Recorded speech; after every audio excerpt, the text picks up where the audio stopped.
Hello, children. Cool Album Covers, episode 35. Misguided Psychedelia. I am Mark Major. I'm Rich Batchelor. We're going to jump right into it this time because Gabor Szabo is king of cool album covers. I'm declaring it right now. Rebuttal. Gabor Szabo cannot be king of anything as the lower half of his body has been sawn off and replaced with a wastebasket. It's been replaced with a wastebasket attached to a guitar. Back on top. You know, on that one album cover, Bacchanal, that I have, he is described on the extensive liner notes on the inside as like a messiah, you know, not really the way you think of one, but a messiah of guitar, a mystic, a prophet, you know, and well, look at him here. He's smoking Paisleys. I think that trash can is his guitar amp. I think that trash can has two lights on it, one that lights up for yes and another one that lights up for no. I'll take that as the cue to go to our next cover. Yeah. This one is fantastically misguided in all the right places. You guys don't feel so good.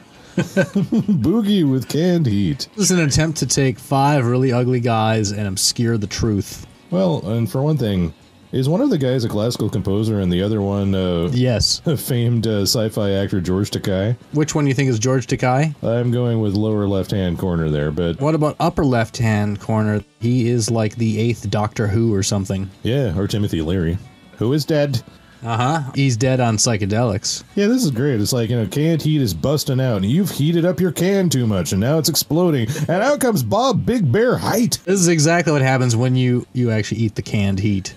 Right, when you're, you know, soaking day-old bread in kerosene, to quote the nice Mr. Waits. That's not going to prepare you for this next bit of Psychedelia. Ooh, now, if ever there was a band I think of when I think of Psychedelics, it's these guys. There's a pot leaf on there. I'll tell you what, though, if you were really high looking at this, you would not be pleased. This is not a happy-looking album cover. This thing is harsh.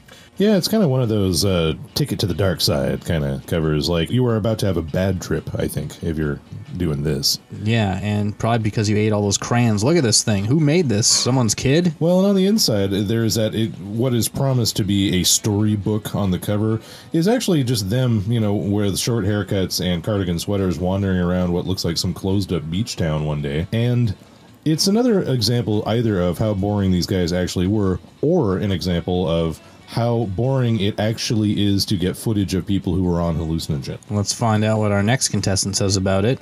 Oh, whoa. It's the Butterfield Blues Band.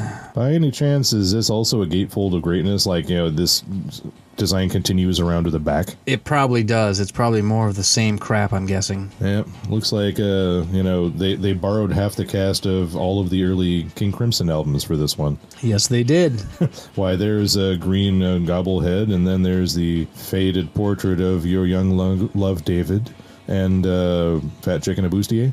And whoever is in the little portrait there is definitely Greg Lake. Oh, yeah. Let's move on to this last cover, some say the greatest of all psychedelic covers. Moody Blues, Days of Future Past, whatever that means. I was going to even go with the Moody Blues, In Search of the Lost Chord, but frankly that has some redeeming moments. This one's just sloppy. The cover or the music? The cover, actually. I like this album. I think it's... Well, you like anything that has an orchestra with it.